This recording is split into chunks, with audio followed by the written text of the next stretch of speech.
welcome you all. Uh, Thank you for coming tonight. I know you all have questions and concerns, so we're here to listen.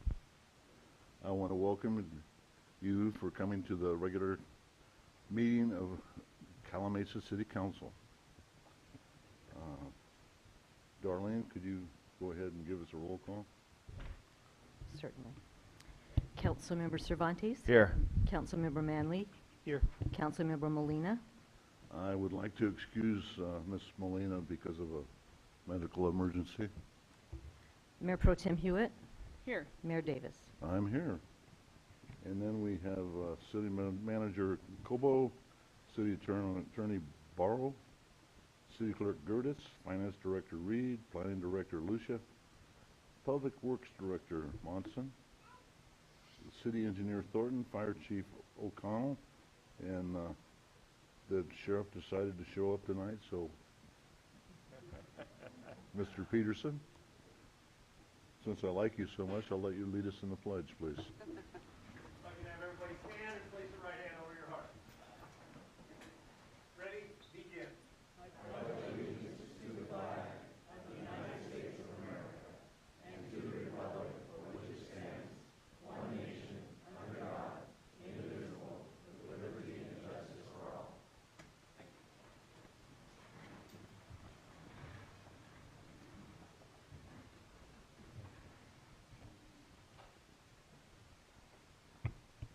Okay, tonight, I want you all to know that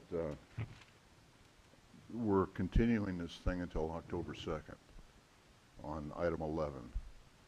And you will be able to speak tonight if you want, or you can come back on the 2nd and say it. You know, it's if you speak tonight, you will not be allowed to speak on the 2nd. So, you know, it's that's what I've been told the proper way of doing it, and I want you all to know that. So tonight we have communications from the public. Mr. Wright.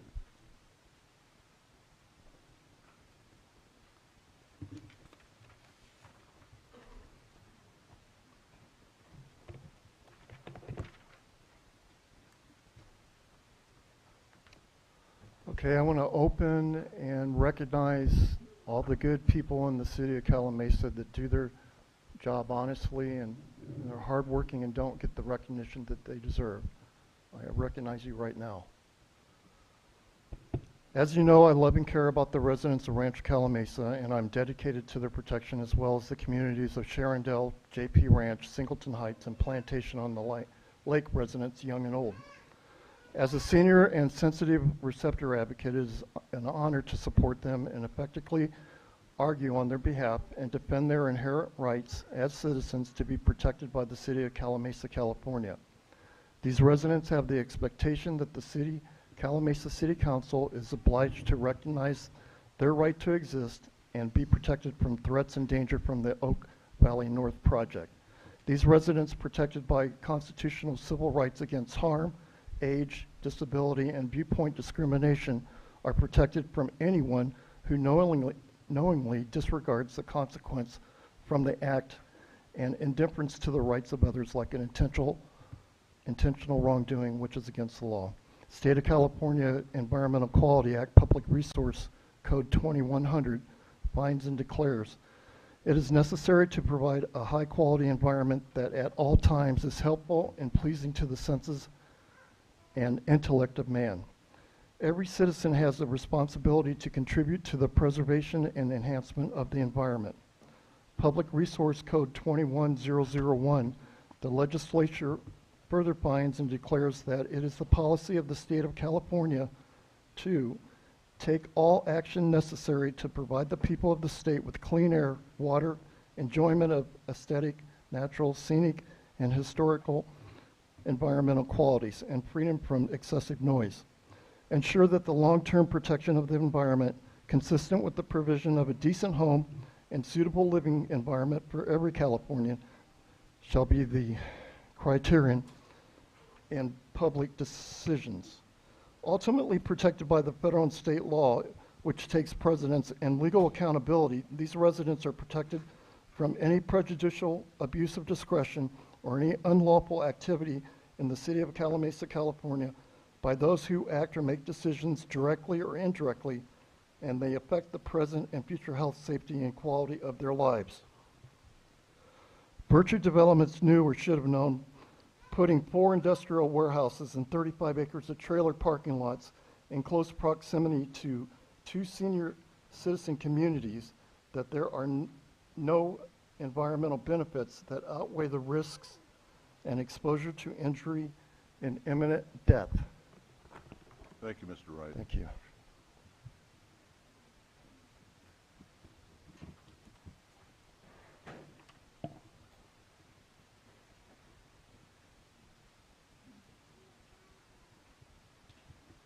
Blake Ferris.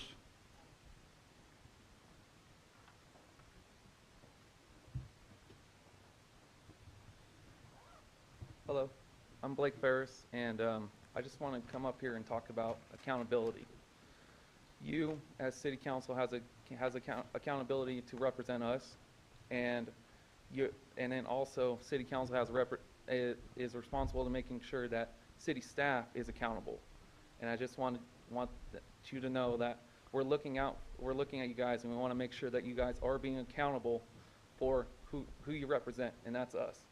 Thank you. Hey, you're welcome.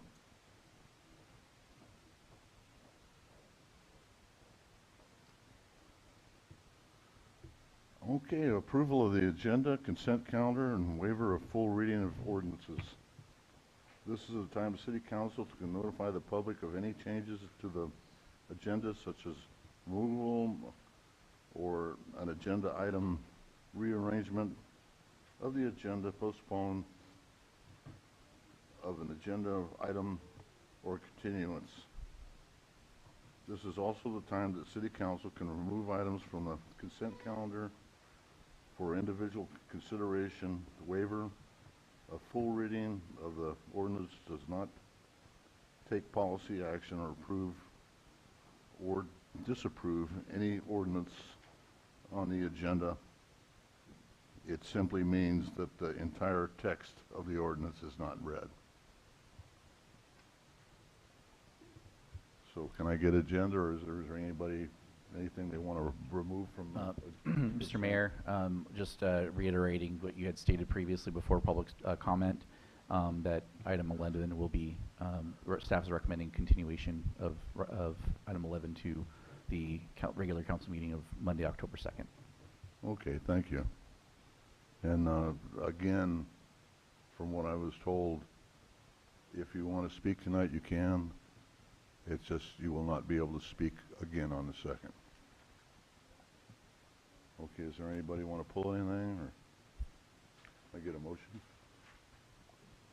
I'll make that motion to approve items 1 through 10 of the agenda.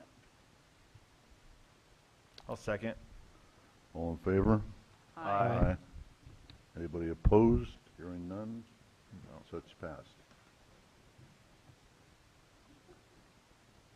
We will not have a Calimesa Chamber report tonight, from what I hear. Yeah, there's no, or do we still need to, we approved the consent calendar already?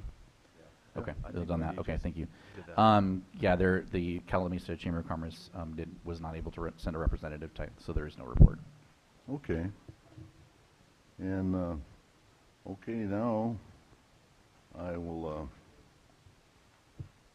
open the public hearing for item 11.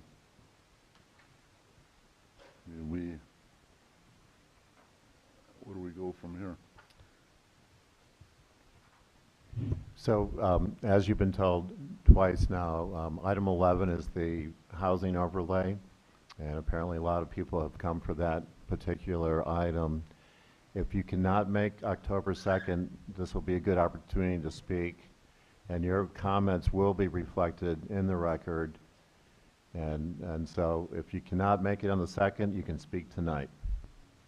But once again, if you do speak tonight, your comments will be recognized on October 2nd, but you will not get a second opportunity. Okay. Mr. Ferris, do you want to speak tonight or the second? Okay.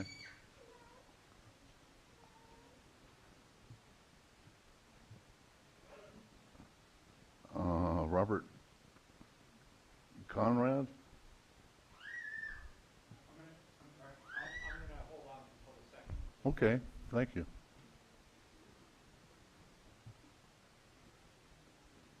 Judy Swenson?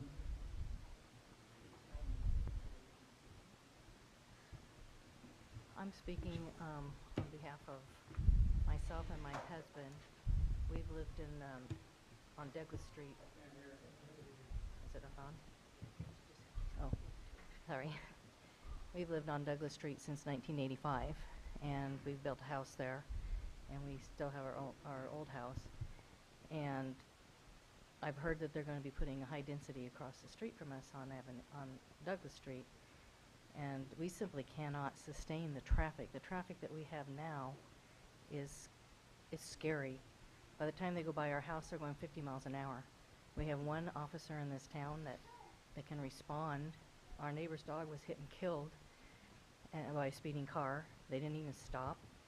There was nothing they could do about it because nobody saw it. And it's a dangerous situation. I came home from Stater Brothers, counted 56 cars coming past me going from 5th Street up to Douglas. And you put in multi-houses there.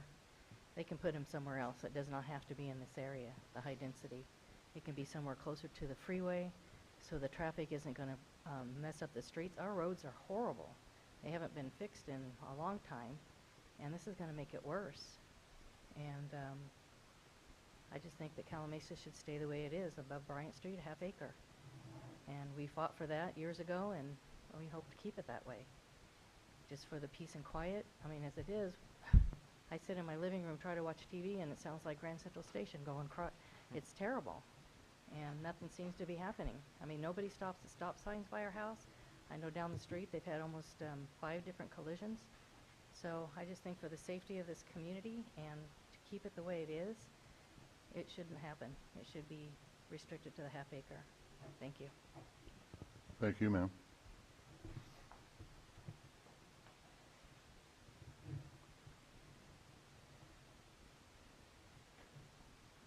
Crystal Conrad?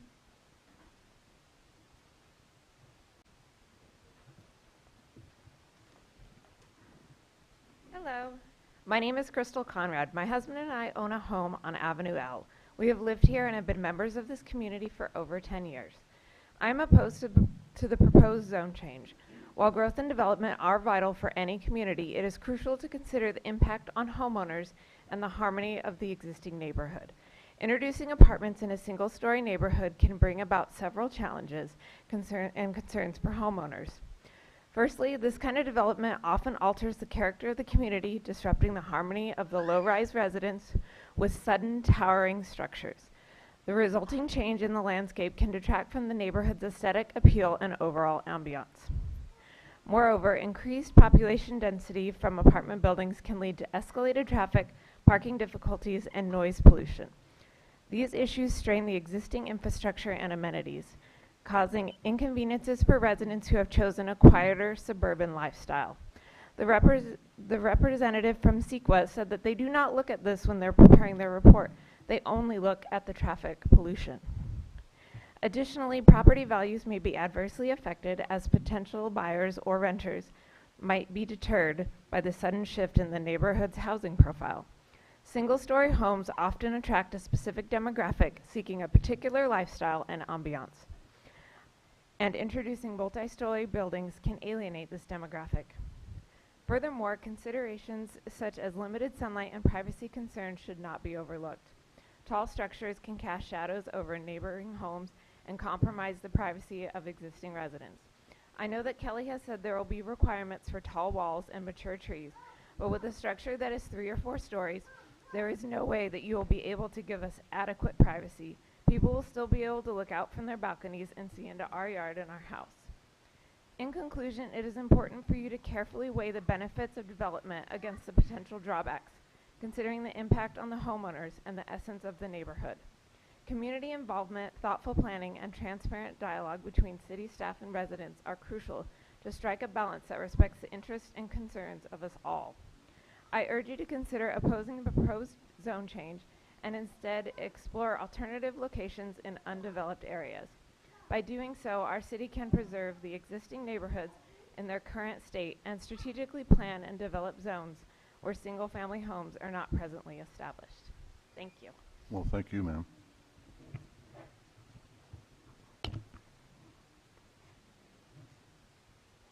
Joyce McIntyre.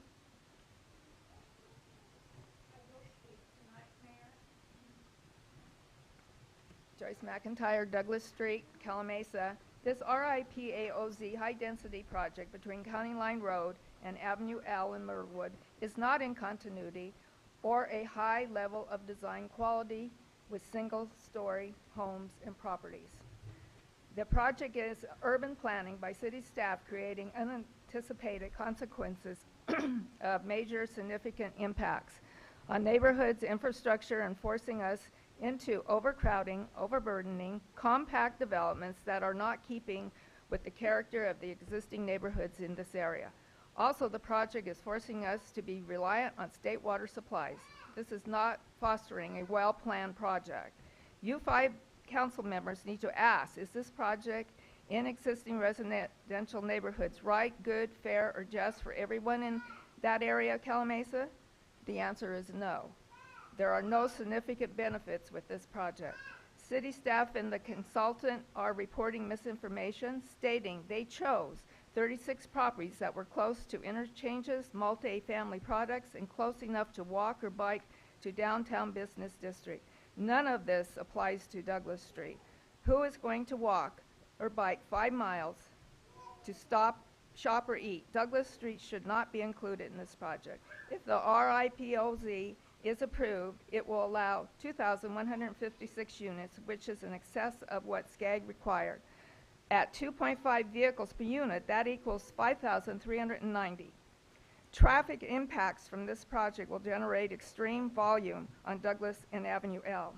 How will the city provide safe vehicle circulation patterns for residents and safety service providers? When, where, how, and who pays for that? This project cumulative impacts are not addressed in your statement of overriding considerations. Excuse me. Residents are at the top of the pyramid. You work for us, not the developers, consultants, planners, or state. We are telling you, put this project in a different area. As decision makers, you decide which way Calimesa will develop in the future. If you approve the RIPAOZ in the older east areas of Calimesa, you are saying to the existing residents, you do not care about our health, well-being, our property values, and our way of life does not matter. I would like answers to my questions. Do you have any questions for me? No. Okay. Seeing Thank none. you. Thank you.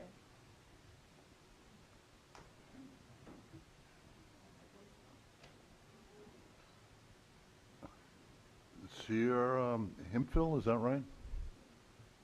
Did I get close? You're close. Can you repeat that, please? My name is Sierra Hemphill, Oh, and I represent myself and my husband. okay. Hi, Calimesa City Council. I have lived in Calimesa my entire life. In January 2023, we purchased our home on Myrtlewood Drive. The selling points to keep us here were the mid-century architecture, the privacy of single-story homes, and most importantly, the breathtaking views of the mountains. Not even 2 months after purchasing our home, we learned that the field directly behind our home is being zoned for high-density apartments. It would be an understatement to say that our hearts are completely broken. We are filled with buyer's remorse and feel as if we made a huge mistake by purchasing this home. I feel sick to my stomach with the thought that everything we bought our home for will be ripped away. We are devastated that instead of watching the sunset wash over the mountains from our backyard each night, we will only see hundreds of people looking right into our home. What we thought was a dream come true by purchasing our home has quickly become a nightmare. High-density multi-story apartments should not be built in the middle of a well-established single-story neighborhood for several reasons. These apartments would destroy the property value of the neighborhood the community works tirelessly to uphold and maintain. Will we be compensated for the loss of property values to our homes? We live in this community for the relief of being away from tall buildings and busy roads. Moving hundreds of people into this community without updating and expanding roads, schools, and infrastructure to support them will bring the quality of life down for the entire town. You are aware that many of our residents live in Calimesa for the specific reason of getting away from high-density cities that surround us. How disappointing that your greed will cause our small town to become just another overcrowded urban corner of the Inland Empire. High-density apartments would also completely violate the privacy that my neighbors and I have to our own homes. The thought of having multi-story apartments sharing the property line with our backyards makes my family and I incredibly uncomfortable. We planned on starting a family here, and the thought of hundreds of people being able to watch our children swim in their bathing suits and look into their windows makes our skin crawl. I would never subject children to conditions that invade their privacy such as this. These apartments would also fully block the breathtaking mountains that we get to see from our backyard each day. The beauty of living at the foothills was the driving force for us to make the decision to buy our home. The thought of multi-story apartments being the only thing we see from our yard fills us with so much regret of purchasing our home here. If we would have known how much would be taken from our community in such a short time, we would have never bought this house. If high-density multi-story apartments are built just feet from our home, we will not stay in this home and be subjected to this nightmare. We would support these areas to be zoned for single-story homes or single-story apartments, duplexes, or condos, as we understand that growth is necessary. The last thing we want is to be overcome with buyer's remorse mere months after moving into this beautiful community and be forced to leave. Please consider the concerns of the people who love this town before you take action to destroy every last part of what makes Calimesa such a wonderful place to live. Once again, I do not support the approval of this land being zoned for multi-story apartments. Thank you. Thank you, ma'am.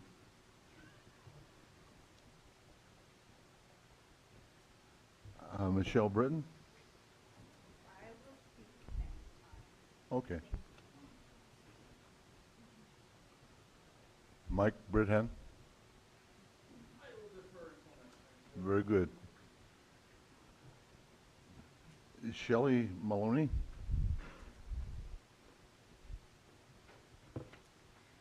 Hello, good evening. Hello, people of Calimesa. How are you tonight? I think the majority of you are here for probably the same reason I am here. My name is Shelley Maloney, and I live on Douglas Street, and I highly disapprove of section rezoning number 11. I have lived in my home for over 30 years. I understand that the majority of people that live in my neighborhood have been there for many years. And while we have seen growth throughout Calimesa, it has been really nice to know that when you leave County Line Road or you leave Calimesa Boulevard and you turn onto Douglas Street, you are in your own little oasis. You are on the property that you bought in a rural neighborhood for very specific reasons.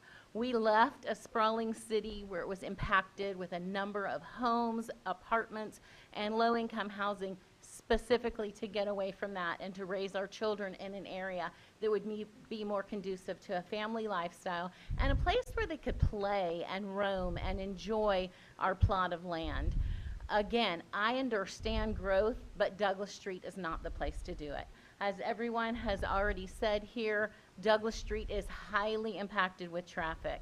It concerns me greatly that we cannot seem to fix Avenue L or County Line Road, the two main thoroughfares, and people have had to jog back and forth between the two for almost a year now, if not longer. And now we're talking about adding in more traffic, more cars, more disruption to the neighborhood. Our roads are a mess. There's no getting around that. So I would love to see us repair our infrastructure before we even begin to rezone our neighborhoods. It bothers me a lot that Calimesa has always been an escape from the city life, and now y'all are trying to rip that out of our hands. I really want you to understand that I stand here and I truly speak from the heart, not just from my perspective, but from all of my neighbors as well. I have not spoken to one single person who lives in Calimesa who is for this rezoning project. So please consider that. As it's already stated tonight, you do represent all of us, and we are here to speak our voice so that you will all know where we stand and how we feel. I hope that that is well understood. Please keep Calimesa rural. Please keep it small town just for those of us who enjoy it. Thank you. You're welcome, and thank you for your comments.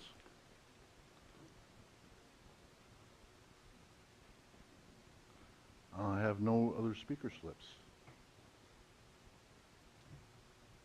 So at this time, is there a motion to continue Item 11 to October 2nd. I'll move to suspend or postpone, continue discussion on item 11 till October 2nd. I'll second. All in favor? Aye. Aye. Anybody opposed? Hearing none, we're going that direction. And I want to thank the people that did speak. You know, you're well heard. And for the first time in my life on the council or on the planning commission, I've got 30 letters on my computer that I get to read. So, and I've been called a lot of things. It's very interesting. Thank you. Mayor and council members' reports and county regional meetings and conferences. Got anything to say there, Mr. Manley? Yes, thank you. I was not required to attend any Wait a regional. minute. What? Ask a question. Sorry, how do you get on the list to make comments? I got to do this. You just fill out a speaker slip. Okay. And I then, guess for tonight I would have to go for October 2nd then? correct. Okay. Thank you. You're welcome. Go ahead. I was not required to attend any regional meetings, but just kind of reiterate kind of what you said. I just want to thank everybody for taking the time because we got more comments on this than anything else by far. So everyone that took the time to write us and send us letters. So we've been reading those as we periodically get them in our email, taking the time to be here for this meeting. And I'm sure many of you will be here and more for the next meeting. So it is important. So we appreciate you taking the time and effort to do all that, express all of your concerns to us. So that's all I have. Thank you. Jeff. I don't have a report on any required regional meetings or anything like that, but also just want to commend everyone who showed up for this important meeting, and sorry that nothing is going to be decided tonight. That's outside of our control, but do come back again in 2 weeks, and as other council members said, please let your voices be heard. That's what you're here for, but also we want to know what you think on these issues and other things, but it's also helpful if there's, if you have some recommendations instead of just complaints. It's helpful because, as you'll see from presentations, there's decisions that have to be made, and they're hard decisions, and so having alternatives is important and will go a long way. So again, thank you for being here. Go You guys lucked out. I had 3 meetings last week. All right. Wow.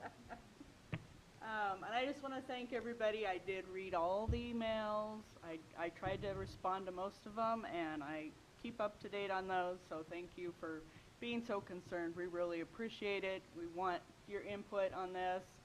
Unfortunately, it's a hard decision for us because the state's trying to make us do certain things, and it's like what do we do here? So we're trying to work it out amongst all of us and you guys, and hopefully we can come to a good decision.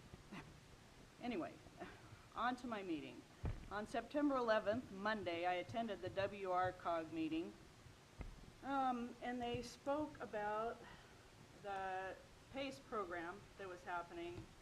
Well, it's passed now. So what they are doing, they assign the collection rights to a third party to handle the 380 delinquent home parcels and the 14 delinquent business parcels.